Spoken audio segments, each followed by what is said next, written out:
Perspektif Talk, tempat belajar berbagai macam hal dari berbagai sudut pandang. Kali ini ada narasumber kita, Mr. Jojo, Panggilan Jojo, salah satu penggiat ilmu hukum yang topik hari ini kita akan membahas tentang kebebasan berpendapat. Jadi dengan melihat fenomena bahwa banyak sekali rekan-rekan yang bahkan sangat takut untuk berpendapat, hari ini kita akan bahas tuntas tentang apa saja pakem-pakemnya, apa saja sih yang boleh, apa saja yang enggak, sehingga kita bisa lebih demokratis menjadi rakyat Indonesia ini untuk berani mengkritisi banyak hal. Oke, langsung saja kita ke topik pembicaraan. Mungkin yang pertama saya sedikit memberikan pemabah gitu, atau memberikan pandangan-pandangan terhadap sosial yang terjadi pada hari ini. Kita sangat sering melihat ketidak happyan gitu, atau ketidakpuasan terhadap sesuatu hal, terutama tentang pejabat, tentang institusi dan lain-lain. Namun kita seolah-olah bungkam gitu, seolah-olah kita tidak berani karena mungkin saja ada yang tidak berani, atau mungkin dia berani tetapi dia tidak tahu apa batasan-batasannya, apa sih yang harus saya lakukan, apa sih yang boleh, apa yang enggak. Itu yang mungkin pada belum paham gitu. Nah, sekarang di sesi yang pertama kita akan bahas tentang kebebasan berpendapat dulu nih. Kebebasan berpendapat itu sebenarnya dilindungi oleh negara atau enggak sih gitu. Nah, itu mungkin yang akan kita bahas pertama. Silakan Jo, gimana pendapatnya? dari saya untuk kebebasan berpendapat, tentunya negara ini kan sudah berdasarkan Undang-Undang Dasar 1945, negara Indonesia itu adalah negara hukum. Nah, di pasal 28 huruf E Undang-Undang Dasar 1945 itu sudah secara eksplisit sudah dituliskan di sana bahwa setiap orang berhak untuk berkumpul, berserikat, dan bebas mengeluarkan berpendapat. Jadi negara kita sudah menjamin setiap rakyatnya untuk berpendapat. Nah, tentu saja pendapat-pendapat itu harus pula diikuti dengan aturan-aturan, tidak bisa sembarangan, ya kan? Tetapi itu adalah bentuk dari konstitusi di negara yang menjamin rakyatnya untuk berpendapat, gitu. Oke. Sekarang pendapat. Kalau kita bicara pendapat, tentu bahasa kasarnya mungkin seenak udel gitu. Ya, pendapat saya begini, pendapat Anda begitu. Jadi yang menjadi concern pertanyaan berikutnya adalah ketika kita berpendapat buruk gitu. Ketika kita berpendapat buruk, apakah itu serta-merta akan menyalahi hukum gitu? Pendapat buruk dulu ya, belum kita ada yang lebih buruk lagi nanti, artinya ada hujatan dan lain-lain mungkin. Kalau berpendapat buruk itu apakah itu salah gitu secara hukum di negara ini? Ya, berpendapat, kebebasan berpendapat, pendapatnya misalnya buruk itu mungkin bisa menghina, bisa mencaci mungkin kan, itu semua sudah ada pasalnya. Kita mulai telaah mulai dari pasal 207 KUHP. Di sana barang siapa yang menghina penguasa di muka umum itu bisa dikenakan delik aduan.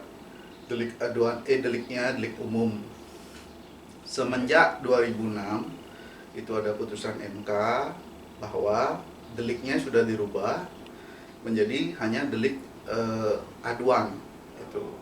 Jadi apabila Anda berpendapat ke instansi atau ke orang dengan mencaci maki atau menghina secara publik, itu bisa dikenakan apabila hanya dilaporkan oleh yang Anda tujukan gitu, yang Anda kritik gitu. Oke.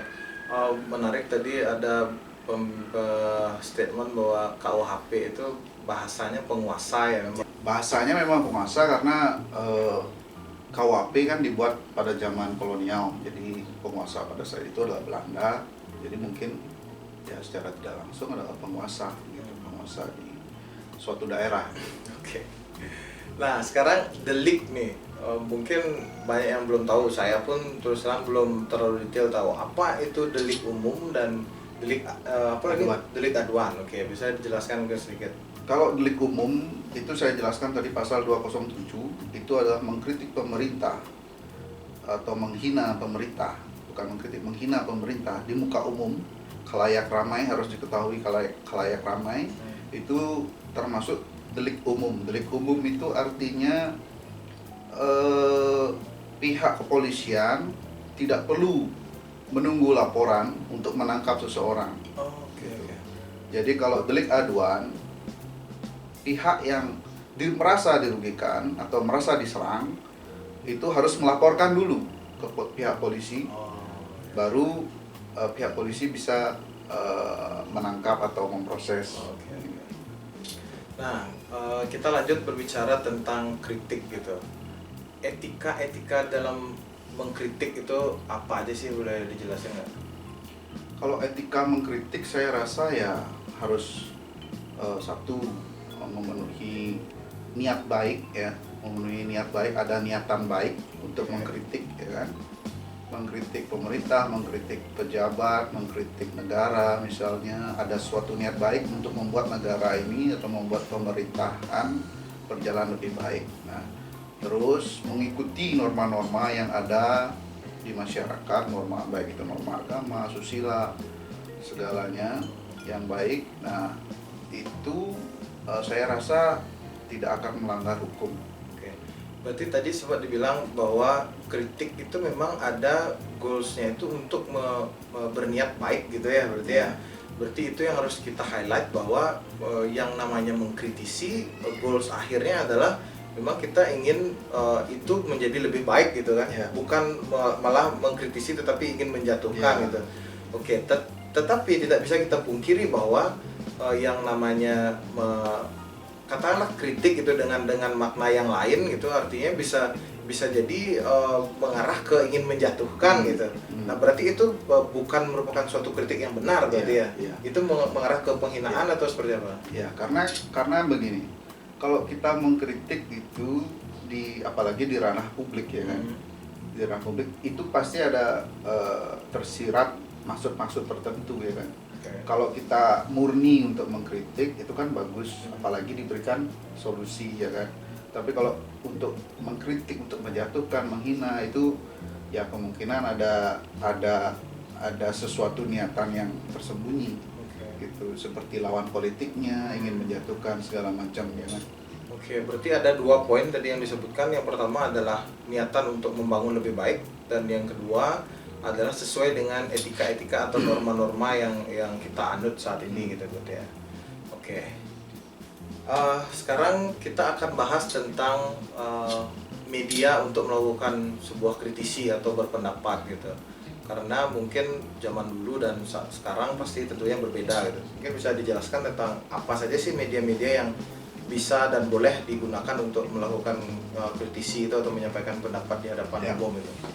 Kalau KUHP dia kan dibuatnya sudah beratusan tahun ya kan. Itu ratusan tahun yang lalu tentunya tidak ada media elektronik. Jadi di KUHP awalnya hanya mengatur tentang penghinaan, pencemaran nama baik, perbuatan tidak menyenangkan yang dilakukan melalui secara langsung maupun dengan tulisan, hanya dengan tulisan. Tulisannya itu bisa berarti surat, bisa berarti tulisan-tulisan di media cetak. Nah, seiring perkembangan zaman, di tahun 2008 kita sudah mempunyai undang-undang IT, yaitu Undang-Undang Transaksi Elektronik. Di sana sudah mengatur tentang bagaimana orang itu berpendapat di media sosial, media elektronik itu berpendapat yang pantas begitu. Karena apabila kita berpendapat di media sosial atau media elektronik secara tidak pantas, itu bisa dikenakan pasal 27 ya, ayat 3 kalau nggak salah. Di sana hukumannya, ancaman hukumannya 4 tahun gitu. Dan di pasal 28, apabila di sana terdapat unsur sara, itu ancaman hukumannya diperberat menjadi 6 tahun gitu. Seperti contohnya, ada contoh Ahmad Dhani kan, dia kan terkena undang-undang ITE karena dia mengujar kebencian di media sosial yang dia rekam, dan dia menyebutkan kata idiot. Nah, idiot ini yang ditujukan adalah waktu itu adalah Banser yang mungkin yang menghalangi dia untuk keluar dari hotel itu, dan dia upload itu di media sosialnya dia. Nah, jadi Bansernya ini yang harus melaporkan dia delik aduannya gitu. Kalau Bansernya tidak melaporkan, Ahmad Dhani tidak akan kena. Gitu. Jadi deliknya yang tadi saya sampaikan itu deliknya adalah delik aduan. Tetap delik aduan. Gitu. Makanya bisa diproses sama polisi. Gitu. Sekarang sebelum nanti mungkin kita bahas Ahmad Dhani sedikit, yang menjadi concern sekarang yang tentu yang dekat banget dengan kita ini kan ada media sosial ya. Media sosial mungkin TV, radio agak jarang gitu. Kalau yang paling sering kita adalah media sosial. Pertanyaan saya adalah bagaimana dengan media sosial yang bersifat private gitu. Nah, kan ada media sosial yang bisa di-set public, bisa di-set private.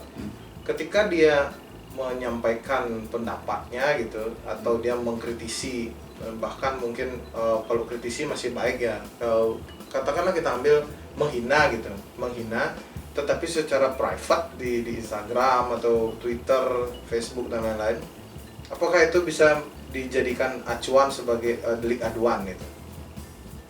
Kalau untuk saya rasa, pendapat saya pribadi sih, kalau Anda sudah masuk buat akun di media sosial, itu tidak ada kata private. Gitu ya. Menurut saya. Tapi di private itu kan cuma instrumen dari Instagram aja untuk membuat nyaman pemakainya, mau diterima atau tidak, itu kan bisa disetting seperti itu. Tapi kalau sudah masuk di media sosial, itu saya rasa dia sudah ke publik urusannya begitu. Nah, ini pembelajaran yang luar biasa, bahwa ketika kita sudah meregister di media sosial gitu dan mempunyai followers atau mempunyai friends gitu mungkin ya, artinya entah itu account kita private ataupun public, kita sudah memberikan informasi yang dinamanya ke publik juga gitu kan, karena followers kita itu adalah publik. Mungkin gitu, cuman yang tidak bisa di-accept oleh hukum bahwa itu adalah ranah privat adalah account yang privat itu bukan merupakan ranah yang privat menurut hukum di Indonesia kan gitu. Itu menarik. Nah, kalau kita lihat Ahmad Dhani gitu, berarti dia itu melakukan mengujar kebencian gitu, mungkin dengan bahasa idiot tadi, kepada subjek organisasi, berarti gitu ya. Berarti organisasi itu yang mengajukan delik aduan gitu ya untuk ke kepolisian gitu, sehingga Ahmad Dhani diproses. Nah, sekarang bisa diberikan gambaran nggak sih batasan tentang, soalnya gini, kita berpikir kalau kita mengkritisi atau mengkritik dengan emosi yang kurang stabil gitu, cenderung akan mengarah ke kata-kata yang tidak baik atau tidak tepat gitu, yang cenderung mengarah ke penghinaan gitu. Nah, di batasan ini, di garis inilah yang mungkin teman-teman sekalian masih agak ragu dan takut gitu. Nah, mungkin bisa diberikan sedikit gambaran, kalau sudah kata-katanya ini atau kalau sudah dia seperti ini, dia sudah masuk hinaan, bukan pendapat lagi atau bukan kritisi yang baik lagi gitu. Jadi gini, kita melihat unsurnya yang tertera pada pasal 27 Undang-Undang ITE, itu unsurnya adalah mentransmisikan ujaran kebencian, ya kan, di media elektronik. Bisa itu media elektronik, pokoknya email atau enggak media sosial, ya kan. Nah, jadi contoh tadi Ahmad Dhani, dia mengupload, ya kan? Jadi dia mentransmisikan, ya kan? Ada transmisi di sana, dia sendiri yang mengupload ataupun dia sendiri yang menyebarkan di grup WhatsApp gitu misalnya, ya kan? Mentransmisikan videonya dia, ya kan? Nah, transmisi itu menyebarkan ya maksudnya? menyebarkan, Oke. dia mengirim lah. Oke. Otomatis dia mengupload itu kan, dia mengirim ke ranah itu sudah publik, ya kan? Yes. Di media sosialnya dia. Nah, terus ujaran kebenciannya ada, yakni idiot, ya kan? Terus di media elektronik, yakni apa tadi, Facebook atau Instagramnya dia, ya kan? Atau Twitternya dia. Ya, Ahmad Dhani. Nah, di sana aja 3 aja sudah terpenuhi dia unsurnya untuk dijerat undang-undang ITE begitu. Nah, kalau ditanya tadi unsur-unsurnya supaya apa namanya di media sosial itu emosi atau apa ya, sebenarnya dikira-kira aja. Kalau itu kan soalnya karena itu kan delik aduan. Kecuali kita delik umum susah lagi. Kalau delik aduan, apabila orangnya tersinggung atau merasa dia dirugikan, ya dia akan melaporkan. Nah itu Mengadukan. ya, jadi kita jangan sampai orang mengkritik, jangan sampai orangnya merasa tersinggung gitu. Itu aja sih. Tapi kalau untuk unsur-unsur dijeratnya tadi, itu tadi ada dia ada mengupload, mentransmisikan, menyebarkan, terus dia ada ujaran kebenciannya, kata-kata idiot itu tadi, dan dilakukan di media elektronik. Gitu. Itu ancaman hukumnya 4 tahun, mungkin Dhani mungkin kena 1 tahun apa 2 tahun gitu, tapi dia 11 bulan kayaknya di penjara. Sisanya gini, dapat remisi. Oke, sekarang kita akan bahas sedikit tentang hasil atau pasca dari terjadinya sebuah kritisi gitu. Ada potensi terjadinya seseorang atau yang dikritisi, entah itu lembaga ataupun penguasa tadi yang disebutkan, itu merasa ketidaknyamanan gitu. Dan salah satu yang paling sering mungkin kita dengar juga namanya adalah pencemaran nama baik gitu. Nah, untuk kita lebih tahu dulu sedikit lebih detail gitu tentang pencemaran nama baik, mungkin bisa dijelasin nggak apa itu pencemaran nama baik dan apa saja yang kenapa bisa itu diesok oleh pengadilan misalnya sehingga dia menjadi disebutkan dia mencemarkan nama baik gitu. Jadi pencemaran nama baik itu sudah ada di KUHP pasal 310. Di sana seseorang yang mengakibatkan atau mencemarkan nama baik seseorang bisa dipidana dengan ancaman pidana 9 bulan. Nah, mencemarkan nama baik di sana itu tafsirannya, orang yang dicemarkan nama baiknya akan merasa malu atau dia merasa merugi. Merugi itu bisa jadi misalnya seorang pengusaha dicemarkan nama baiknya, usahanya menjadi bangkrut. Nah, itu bisa merugi. Kalau seorang pejabat misalnya dicemarkan nama baiknya, bisa dia sebagai pejabat tidak dia dipercaya lagi oleh masyarakat gitu. Itu ruginya. Gitu. Jadi pencemaran nama baik unsurnya harus dimasukkan dulu. Yang merasa itu harus dia merasa malu, dia harus merasa ada kerugian dalam dirinya dia. Nah, di sana kalau itu ayat 1-nya pasal 310. Ayat 2-nya apabila disiarkan, maksudnya disiarkan itu dipublikasi, bisa ditambah ancaman hukumnya menjadi 1 tahun, gitu, 1 tahun 4 bulan kalau nggak salah. Di sana jadi ada yang pasal pertama itu pencemaran nama baik, tapi dia hanya mungkin orang yang menyebarkan gitu. Dia membicarakan sesuatu, tapi yang menyebarkan itu orang gitu, ya kan, bukan dia secara langsung yang menyiarkan. Tapi kalau ayat 2-nya dia yang menyiarkan secara langsung, maksudnya menyebarkan secara langsung, itu lebih berat lagi hukumannya gitu. Jadi pasal 310 itu merangkum pencemaran nama baik, yang disiarkan juga lebih berat hukumannya gitu. Berarti dia tadi merasa membuat orang tersebut merasa malu gitu ya, atau dan dirugikan gitu ya. Ada lagi merasa poinnya, dirugikan. dua itu aja ya. Ya, dua. Berarti diulang lagi bahwa orangnya merasa malu dan dia merasa dirugikan gitu. Nah, apakah ini hanya untuk orang saja atau bisa institusi, lembaga dan Ya, lain-lain? Bisa ya? Iya, bisa. Oke. Cuma ya tetap itu kembali lagi ke pasal 207 Hmm. ya kan. Kalau yang ini 310 ini kan untuk orang per orang. Kalau yang pasal 207 itu menghina penguasa. Menghina penguasa Iya, beda lagi. Beda lagi. Oke. Menghina penguasa. Lebih berat lagi. Kalau 310 ini bisa dipakai penguasa, misalnya gubernur misalnya, tapi dia dalam ranah pribadi. Oh, oke. Gitu. Kalau dia menjadi gubernur, Hmm. ya pakai 207 pasalnya. Dia sebagai gubernur, dia sebagai penguasa. Oke. Tapi kalau dia diserang secara pribadi, dia pakai pasal 310 ini gitu. Oke. Itu perbedaannya. Apa kira-kira contoh kata-kata yang membuat pencemaran nama baik itu, misalnya apa yang misalnya contoh membuat nama baiknya jadi berkurang gitu atau tercemar nama baiknya itu, misalnya apa?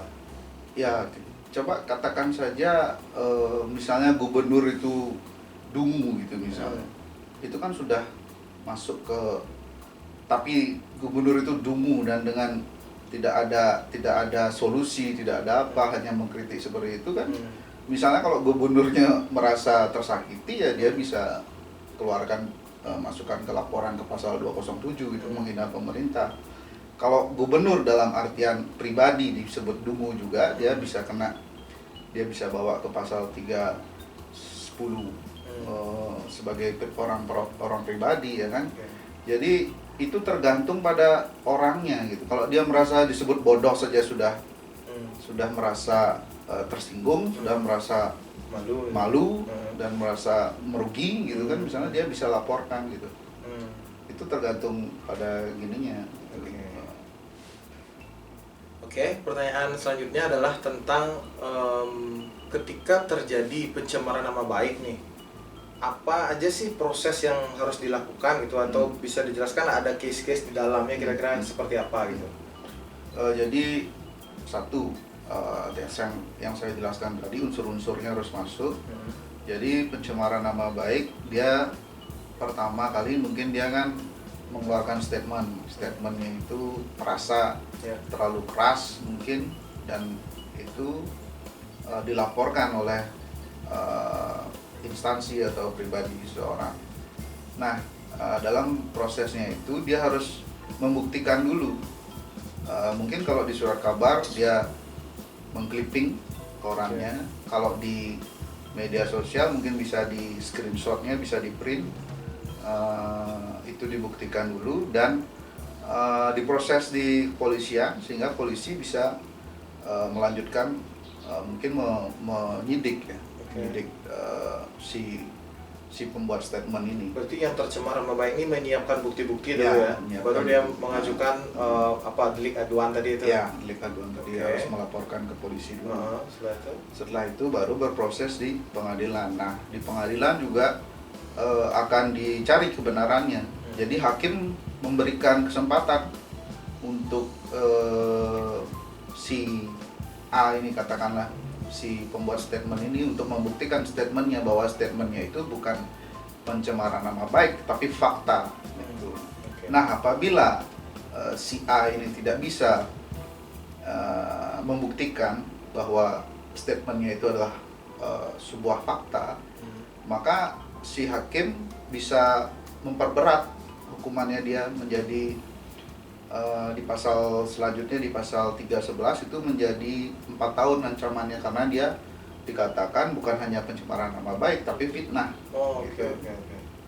Jadi dia melakukan fitnah terhadap orang itu yang melapor gitu. Oke, kita coba pakai studi kasus agar lebih jelas. Katakanlah si Adi mengeluarkan statement bahwa ada gubernur yang goblok gitu mungkin ya.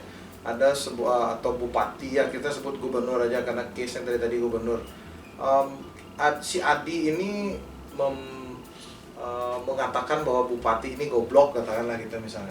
Goblok dalam penanganan apa, COVID-19 misalnya gitu. Nah,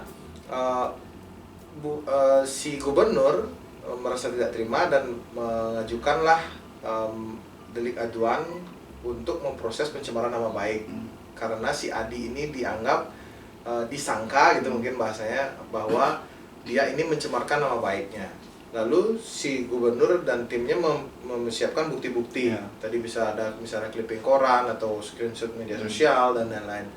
Nah, lalu hakim ini akan memproses gitu pada sidang, mungkin dia akan meminta Adi untuk membuktikan apa yang dituduhkan gitu. Apa yang misalnya goblok, kamu harus buktikan gobloknya itu apa, karena apa gitu berarti ya. Oke. Ketika dia tidak bisa membuktikan itu, maka si Adi ini akan mendapatkan hukuman lain gitu di luar dari pencemaran nama baik, yaitu fitnah berarti ya. Wah, oke. Hukumannya menjadi lebih diperberat dan itu ancaman hukumannya jadi 4 tahun. Yang sebelumnya hanya 9 bulan gitu. Oh iya. Karena ada fitnah di sana ya. 9 bulan atau 1 tahun kalau dia menyiarkan. Ya kan? Karena di sana fitnah dia ujung-ujungnya. Nah, kalau misalnya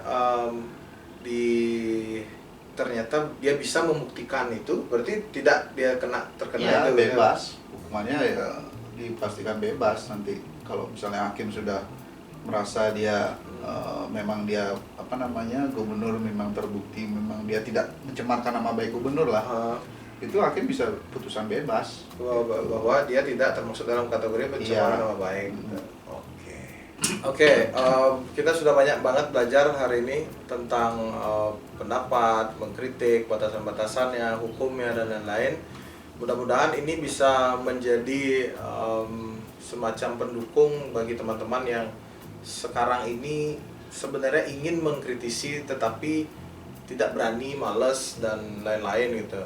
Nah, sebagai penutup silahkan Mr. Jojo memberikan statement penutupnya tentang konklusi dari pertemuan kita hari ini. Itu tentunya juga untuk menghimbau rekan-rekan lebih demokratis gitu, lebih mau berpendapat, tentunya berpendapat pasti menuju kebaikan kehidupan kita. Silakan. Ya, jadi negara kita ini negara hukum dan negara kita sudah menjamin kebebasan berpendapat itu dalam Undang-Undang Dasar. Jadi jangan takut berpendapat, kita bebas untuk menyampaikan pendapat kita, apa yang kita tidak setuju, apa yang kita setuju. Nah, tentunya itu semua berdasar dengan asas juga, asas kebaikan, niat baik, asas akal sehat ya, pakai akal sehatmu, dan jangan sekali-sekali menulis medsos dengan emosi. Nah, itu nanti akan keluar kata-kata yang tidak pantas. Dan itu akan menjadi keluar ke jalur hukum.